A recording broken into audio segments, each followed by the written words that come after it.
అసలు planning department BC లెక్కలు చేస్తే అధ్యక్ష, కోర్టులు ఎట్లా యాక్సెప్ట్ చేస్తాయి అధ్యక్ష? రేపటి నాడు విద్యలో ఉద్యోగాల్లో మీరు ఇలా బిల్లు పెట్టుకుంటున్నాం, మనం సింపుల్గా తీసుకుపోయి కోర్టులో కొట్టేసి పక్కన పడేస్తారు. ఆ తర్వాత ఏం చేస్తాం అధ్యక్ష? కాంగ్రెస్ పార్టీ చేతులు దులుపుకుంటుంది మేము చేసినామని, బీజేపీ పార్టీ కోర్టులు ఉంది మాకేం సంబంధం అంటది, నలిగిపోతూనే ఉంటుంది అధ్యక్ష. అంటే ప్రొసీజర్ ఫాలో అయ్యేటటువంటి అవకాశం ఉండి ఫాలో కాలేదనేటటువంటి నా బాధను నేను వ్యక్తం చేస్తూ ఉన్నాను అధ్యక్ష. నవంబర్లో అక్టోబర్లో మీరు ప్లానింగ్ కమిషన్కి జీవో ఇచ్చిన తర్వాత మళ్ళీ బీఆర్ఎస్ పార్టీ అట్లానే ప్రజాస్వామికవాదులందరూ గొడవ చేస్తే అప్పుడు డెడికేటెడ్ కమిషన్ అక్టోబర్లో వేసిండ్రు అధ్యక్ష. వేసిన తర్వాత ఏంది అధ్యక్ష, వాళ్ళకి పాపం టేబుల్ లేదు, కుర్చీ లేదు, మెషినరీ లేదు, మ్యాన్ లేదు, వాళ్ళకి అసలు లెక్కబెట్టేటటువంటి అధికారం లేదు. పోనీ ఆ డెడికేటెడ్ కమిషన్ ఏదో రిపోర్ట్ ఇచ్చింది అధ్యక్ష. డెడికేటెడ్ కమిషన్ రిపోర్ట్ సీక్రెట్ ఎందుకు అధ్యక్ష? ఈ అసెంబ్లీ కన్నా షేర్ చేయాలి కదా, ప్రజలకన్నా షేర్ చేయాలి కదా. డెడికేటెడ్ కమిషన్ ఏం చెప్పిందో ఆ రిపోర్ట్ షేర్ చేయరు.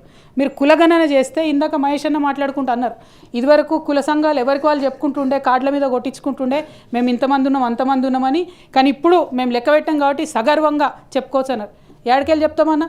ఎంతమంది పద్మశాలీలు ఉన్నారో చెప్పిరా మీరు బయటికి? ఎంతమంది ముదిరాజులు ఉన్నారో చెప్పిరా? ఎంతమంది ఎంబీసీలు ఉన్నారో చెప్పినరా అధ్యక్ష? ఇవాళ నేను హౌస్లో అందరి బీసీల తరఫున డిమాండ్ చేస్తూ ఉన్నా అధ్యక్ష, బీసీల కులగణన ఏదైతే చేసినారో జనగణన కంప్లీట్గా గ్రామాల వారీగా ఏ కమ్యూనిటీ వాళ్ళు ఎంతమంది ఉన్నారో గ్రామ పంచాయతీలో పెట్టండి. ఏమన్నా అభ్యంతరాలు ఉంటే వాళ్ళు చెప్తారు, తప్పుంటే సరి చేసుకుందాం.